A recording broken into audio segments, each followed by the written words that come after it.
if you like restaurants, if you like food, and you haven't been to Charleston yet, that has to be your next vacation.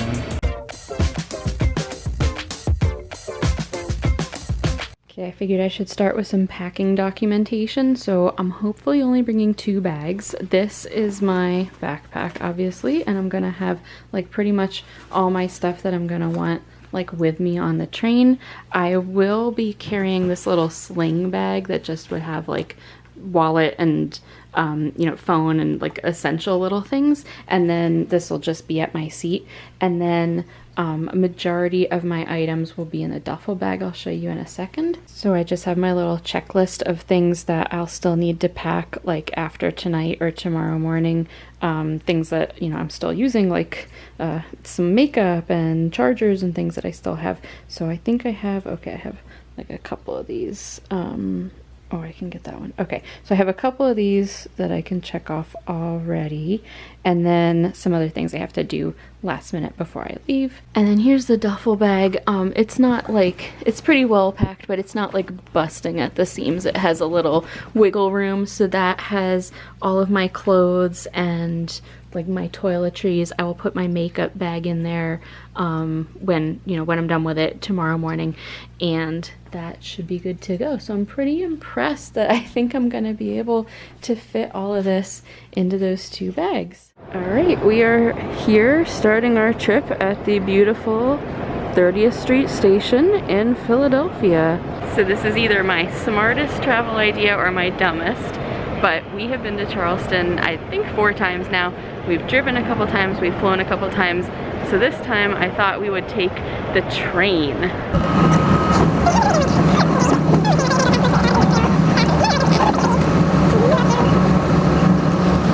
No, I just wanted to get a shot because it's actually a very nice little train station, really clean and well lit. It looks very new. And palmetto trees right when you come out to greet you. Okay, I'm gonna do a quick room tour. So we're at the Meeting Street Inn, which we haven't stayed at before. Actually, the last 2 times we were here, we stayed there at the Days Inn, which is now out of business apparently. This is really lovely. We're on the top floor. Every room has a little window. And then you come into our room here, and it has this little sitting area and a beautiful 4-poster bed. And then I assume in this armoire, like the TV's probably in here. Oh, there's a fridge. Mm-hmm. Wow, I was not expecting a refrigerator. Mm-hmm. Nice. See leftovers. Yep. Free breakfast. And then, I don't know what this door goes to. Oh, that's a very good And then here's our bathroom. Look at this. All bright and nice and new. Wow. This is really nice. Where is it? I'm very impressed. Whatever it is, I'm moving. It's a very nice little Very room. nice. The marble is amazing. Yeah, really nice. Wow, I'm so happy with this. This is just day 1. This is just hour 1. This is hour 1. So we just dropped our bags and came right over to Husk for a Husk burger primarily. ASAP. Yeah. Straight out the but gate. But this is lovely. They did not have this is just, courtyard area 5 years ago when we were here. Beautiful. This is a very nice outdoor. And we eat outdoors now? Yeah, and like they used to have like back in this area used to be a big smoker, so this is all a nice new use of space. Slurp that up. Mmm. Good? Mmm. Okay. That's so good. All right. So okay, here we so go. We're documenting your the legendary Husk burger. Bun, cheese, patty, cheese, bun. And the bacon is ground into the patty. Okay. God help us all. And you've been waiting 5 years for this. I've waited 5 years for this. Yeah?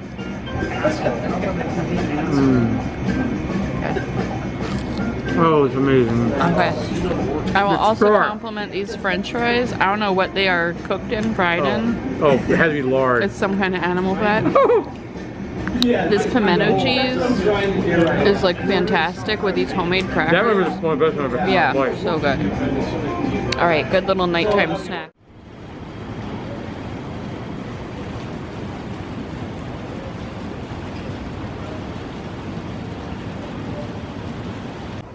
So here's our hotel. We just had a great breakfast here this morning. They have a really nice spread, and I just wanted to show, here's how close we are to that central market of Charleston. So in the past we've stayed, you know, like a block or so away from here, but we are right here.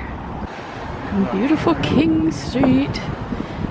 This is the fancy shopping street. And actually what we're walking past right now is the fancy mall. But we found right around the corner from where we're staying a Target with a CVS in it. So anything that we might have forgotten we can pick up. Right, so we are at our very first scheduled activity, which is the International African American History Museum. And there's like no signage. We almost missed it. There's like no sign from the street. So I'm sure we'll find out more about the symbolism here.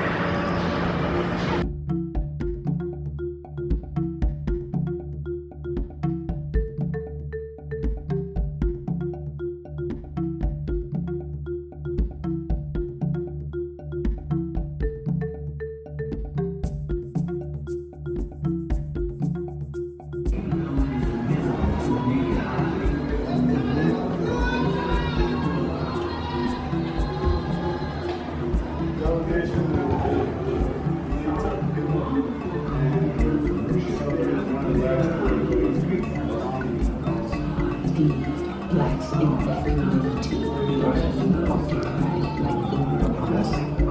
There's no responsibility to tell our story.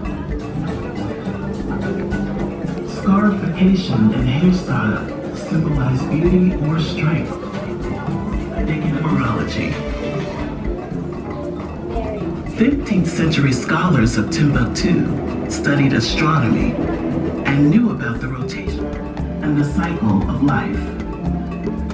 The interconnection between the living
having lunch at the Blind Tiger Pub, but the real reason we wanted to come here is for this courtyard, which is amazing. Maybe I'll cut in some of my husband's B-roll because he just walked all around and filmed it, but it's this huge courtyard with all these different spaces, fire pits.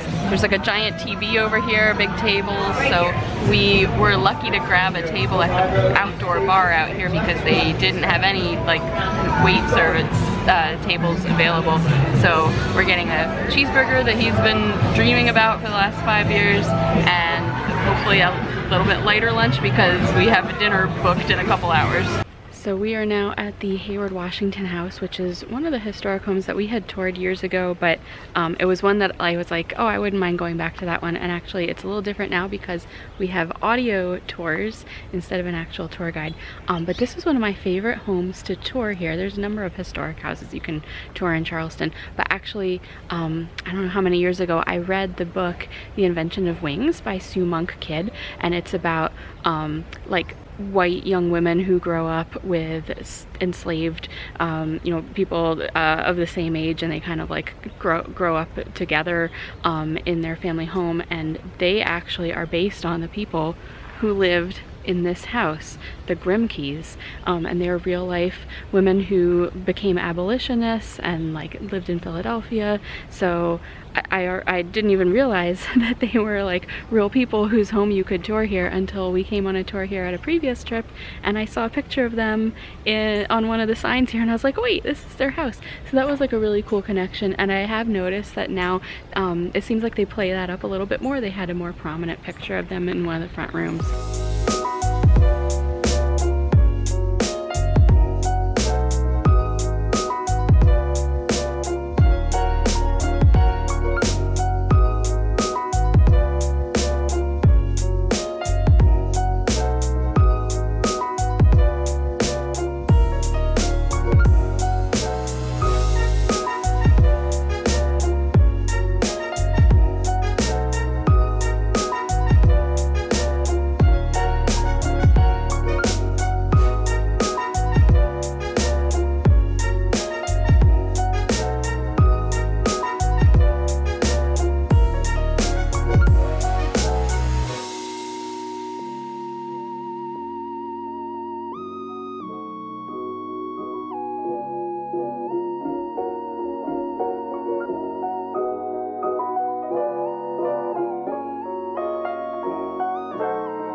Okay, so we tried to eat here like several years ago and couldn't get a reservation, and now we finally have a reservation. It's totally blocked by construction, but hopefully it's worth the long wait. All right, for the third meal in a row, big plate of oysters. Here's our view, by the way. This is the pier that comes out from the park, like where the pineapple fountain is. So this is a very lovely spot here by the water. We also made friends with some of our neighbors here and have been talking to the other tables, which is fun. I forgot to mention, I had my first sweet tea in years, like real sweet tea. I don't even think, I don't even usually order sweet tea when we're here, but I ordered an iced tea and they were like, oh, do you want sweet tea? And I was like, oh yes, forgot I'm in sweet tea country, so this is really good.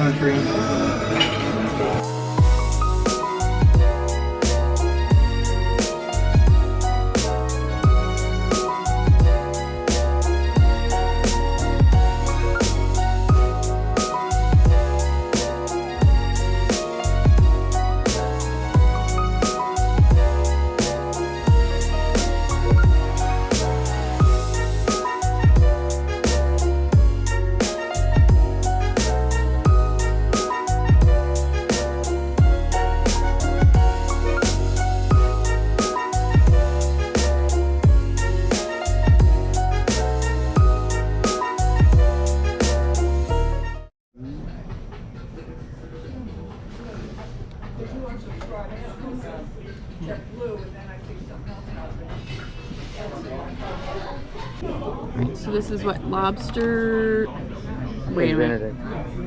What is it? Lobster, no, but it's lobster Benedict on hash, like a hash brown patties instead of muffins, with a side of fruit, because we're being healthy. And this one is just the hash brown Benedict. And supposed to have a side of city grits, which is grits with Gouda and bacon, but they forgot my side, so it will be coming. That looks amazing.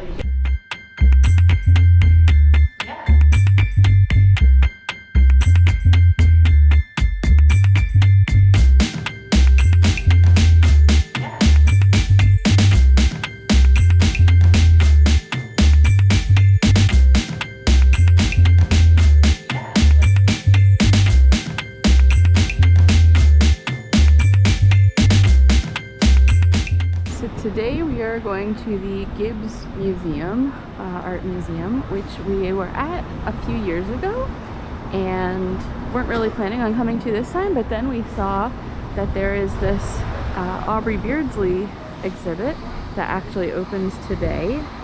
And on the other side of this panel, there is a Dorothea Lange photo exhibit. So we thought we're into both of those things, so we'll come and just at least check out these special exhibits.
Wait.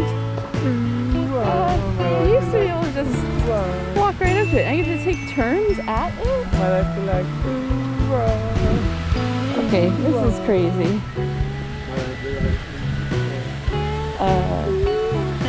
Yeah.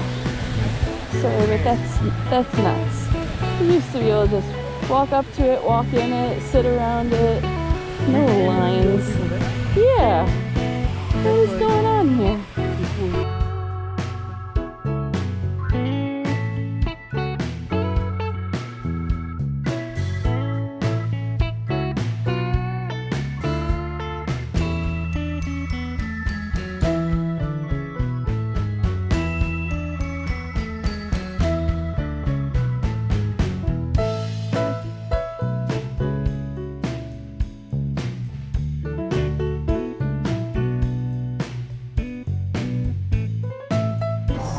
How's it going? Okay, so we were in the visitor center because we were meeting up for a food tour of Upper King Street, which is an area that we haven't really seen too much, but it starts in about half an hour, and we got in here just in time because it's pouring rain outside right now, but it's good because I think it might blow over. At least in the first part of the tour. I was worried we were going to be like touring around for 2 hours in pouring rain. So I think hopefully it will be past us for the majority of the time that we're out because it's a rain or shine thing.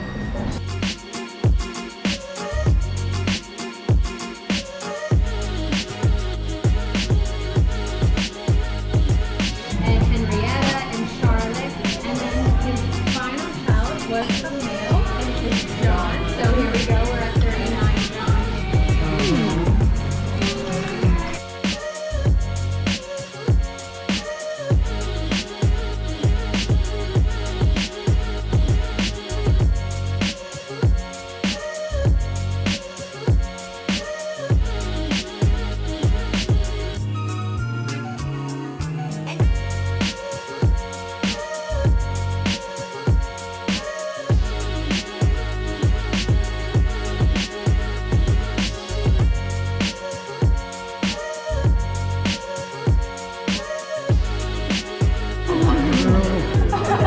butter. Oh my god. The surplus of the boat. Oh my god. Let's put chicken back on the bottom and finish up our burger.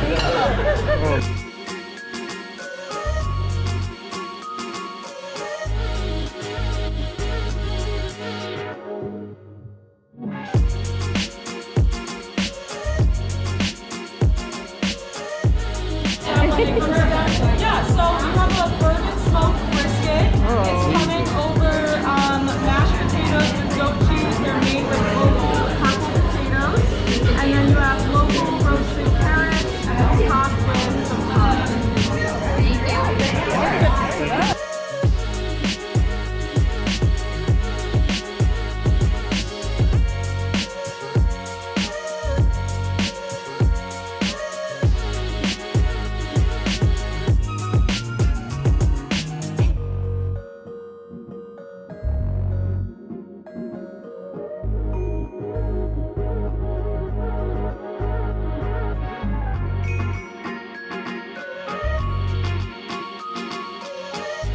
So we went to the visitor center where we needed to meet for the tour, and then it started pouring. But luckily for the time that we were actually out doing the tour, I was really worried that we were gonna get stuck walking for like 2 hours in the pouring rain.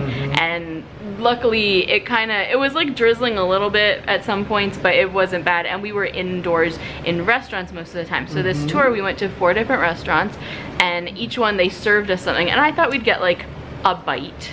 But they served us like a whole little plate at each place. Yeah, so the first place was like mussels, Brussels sprouts, and French fries.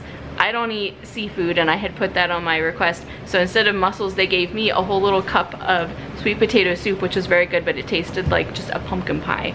And that was just place number 1. So then the second place we went. Oh my god.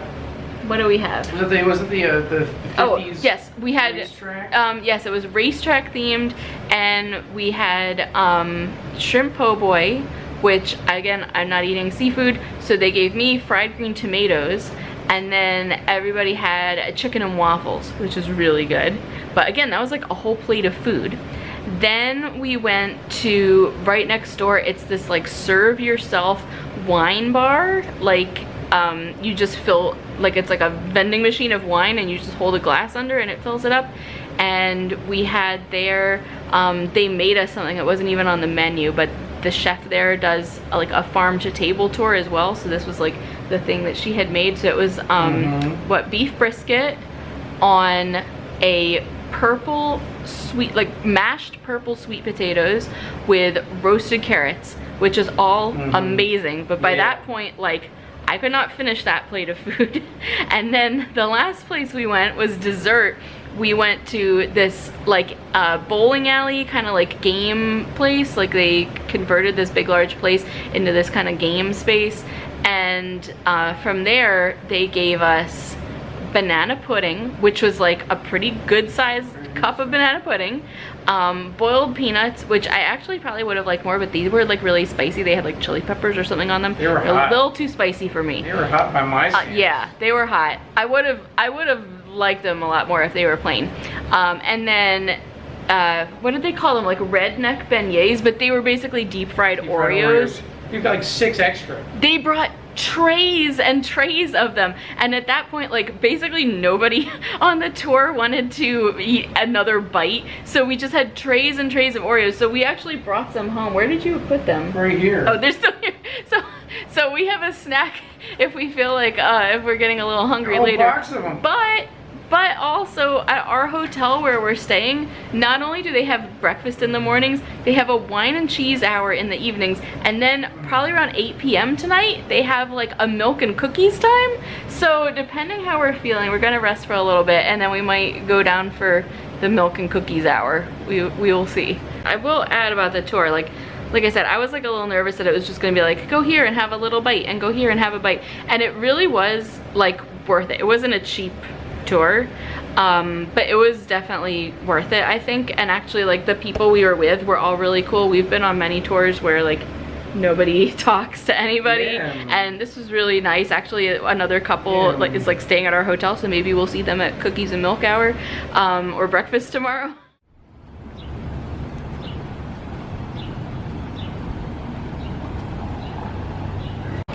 It is Saturday morning, and one of the main reasons we wanted to stay here over a weekend was because they have a great farmers market at Marion Square, which we caught once years ago. So we're gonna try to hit it up again. And I checked their Facebook page, and it didn't really say anything specific about like any activities or anything going on, so I think it'll just be a regular farmers market day.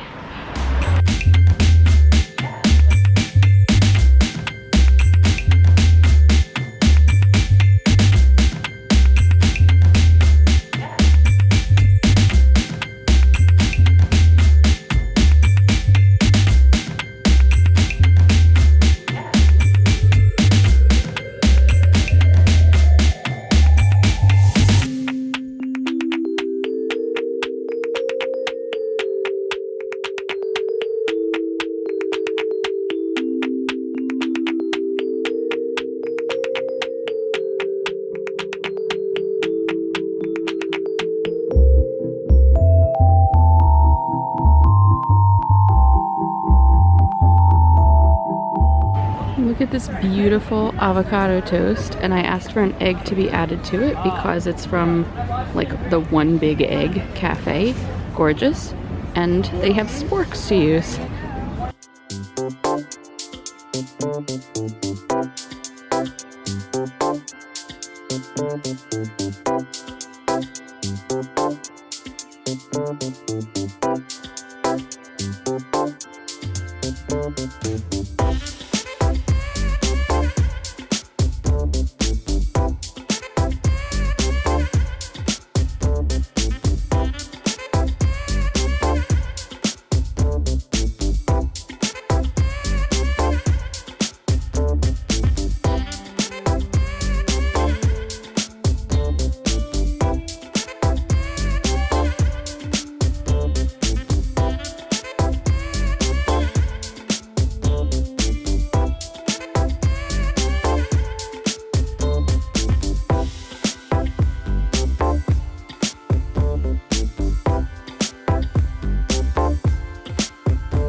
This one went further in. You know what? We're here at like the napping point of the day. Perfect. But that's fine because I'll just sit next to the cat and pet it.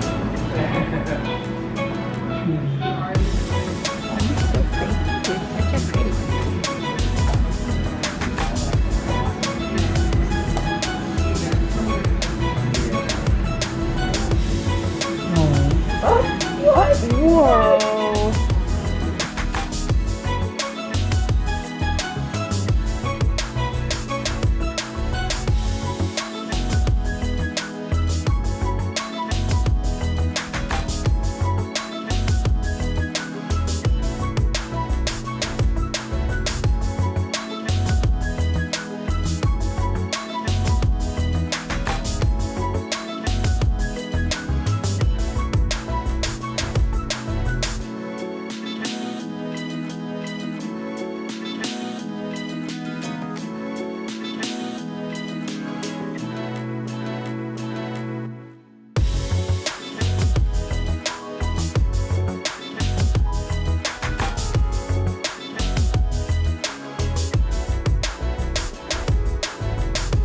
Alright, so we just saw something about how Darius Rucker from Hootie and the Blowfish was fixing up this house in Charleston that he owns, and this is the house.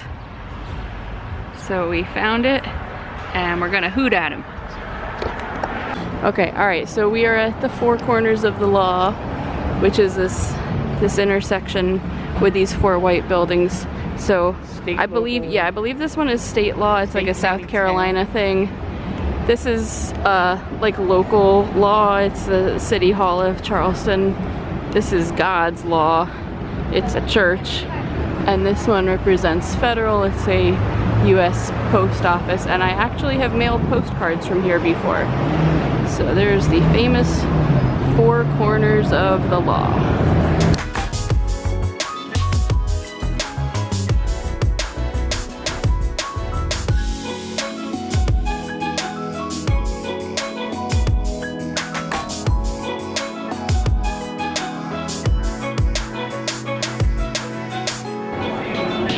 Would it be rude of me to eat the bread before he gets back? It smells so good and it's warm, but the bread and butter here is $5.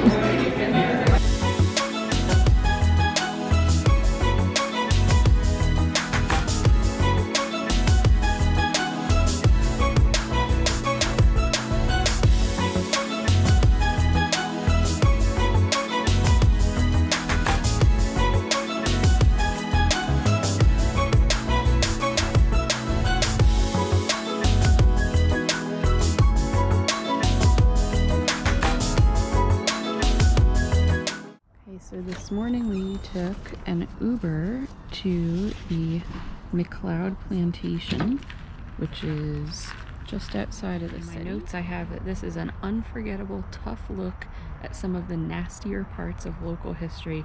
Really well done, critical, centering the experience of the enslaved learning experience. And it could be upsetting for young kids. So I don't know, so far from what we read in the brochure and on the signs, they're like a little bit like tiptoeing around saying things straight up, but I'm curious to see how it goes.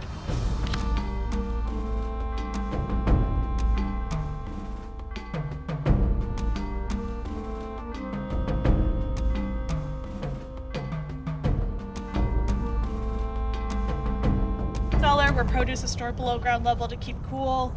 The wings that are added on in the 20s for Willie's Model T Ford. And then that little shed next to it is an outhouse. So that building's kind of funny.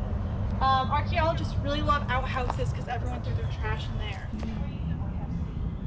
So they were saying this was the original front of the house, but in the early 1900s, the descendants of the original owners turned this plantation into like a tourist place, and so they put a fake front on the other side and made that more of a grand entrance. So here's the fake entrance they put in with the grand oak driveway leading up to this big grand entrance, but this was actually the back of the house originally. So this was really like one of the most impactful and informative tours I have ever been on. We've been to a ton of historic places and museums and house tours, but one of the things I picked up was this is the main house where the plantation owners lived, and right here are the houses of the enslaved people that lived here, and they're really close by, and the guide was saying that that was because it helps them to like keep control over the people there and kind of keep an eye on them, and you'd think they'd want privacy, I guess, but it's kind of a way to show off. They were saying the main entrance to this place actually goes up past those houses, so it's sort of a way to show off, like, look how many people we own, just as much as having a big grand entrance to your house. So I thought that was interesting. But yeah, this was really, I was telling the guide afterwards, one of the most informative tours in just an hour that I have ever been on. And even just now we were going through the house and there was another guide in there we were kind of chit-chatting with, and just speaking to him was so interesting. And actually he was saying, they mentioned in one of the enslaved people who they said probably built this house and many of the other structures, and he said the same thing, like it was him and one other person, and sometimes they had like two other people that worked with them, but like basically two guys built this whole house over the course of 3 years. I can't imagine that they didn't have like a crew of people. So yeah, really interesting, and definitely it was a much more, I said like an unflinching look at the history. It definitely, I don't know, the signage and the brochures like did not match up with the real deal gritty story that we got from the guides. It was really good, probably like one of my favorite tours or historic things I've ever been on.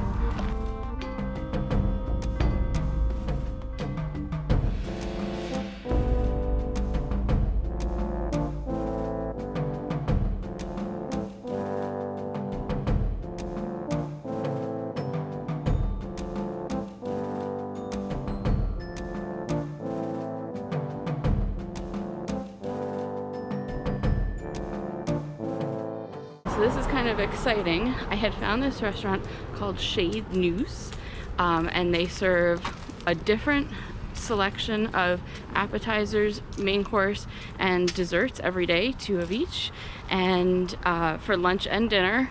And you just don't know what the menu is until about noon that day. So we decided they post the menu on Instagram, so we decided we would check the menu and on the day that we had available, and if it looked like something that we would enjoy, we would try to get a reservation. So we checked it today while we were out, and it looked good, so got us a reservation. It is for 5 p.m. The other choice was gonna be like 9:15, so we lucked out. So we're on our way up here to Chez Nous, and we're walking a different street that we haven't gone down before. We walked past a lot of college stuff. We are in the Radcliffe Borough neighborhood, and we should be there shortly.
In the Holy City. This is the oldest church structure. We have many older churches, but fire. Let's go down the alley.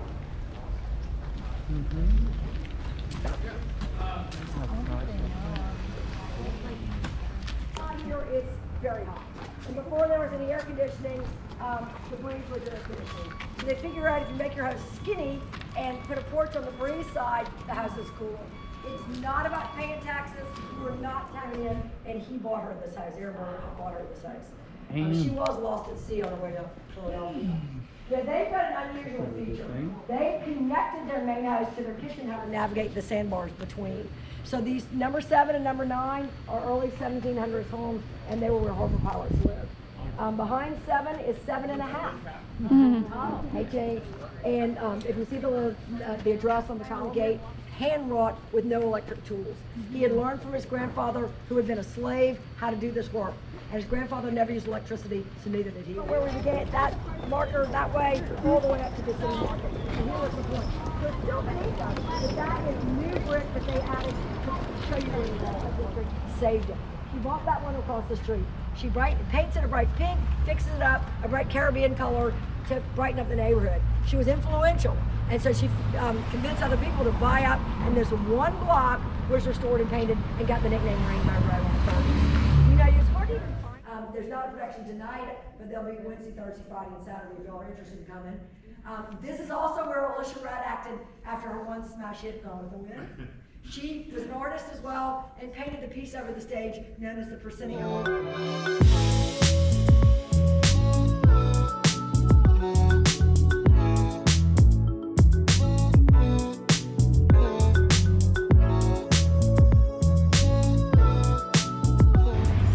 Sitting out here outside the, I guess, country's oldest liquor store, the Tavern, established in 1686. I thought I would just vlog about today's walking tour. I'll be honest, I was a little bit, not worried, but I was curious to see how it was going to go, because some of the reviews that I read of this particular tour were like, they really gloss over, you know, a lot of the less positive history of the area, and I do feel like they did.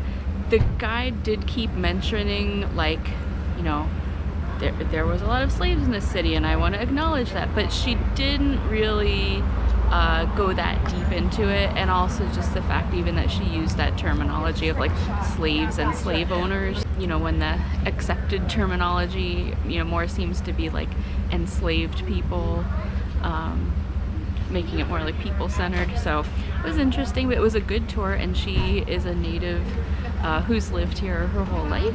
So it was interesting because we actually got to go up like into the driveways and things of some of the houses, and she's like, oh, this is my friend's house, this is my friend's mom's house, and she said hi to a lot of people along the way. So that was sort of interesting, being with a real local and getting kind of maybe a little bit more of an insider perspective on the tour. Yeah, that was made by a German cabinet maker, Jacob Sass, around 1794. And the globes are from London, around 1750. Back then. And then also here in the stair hall, to impress, the medallion on the 3rd floor ceiling that looks like it's made of plaster, and the crown molding here on all 3 levels of the stair hall, which also looks like plaster. This is a French form of painting called trompe l'oeil, French for trick the eye or deceive the eye. It's painted onto the flat surface, and then with coloring and shading, it creates the optical illusion of 3-dimensional plaster. We found a different pattern on all 3 floors.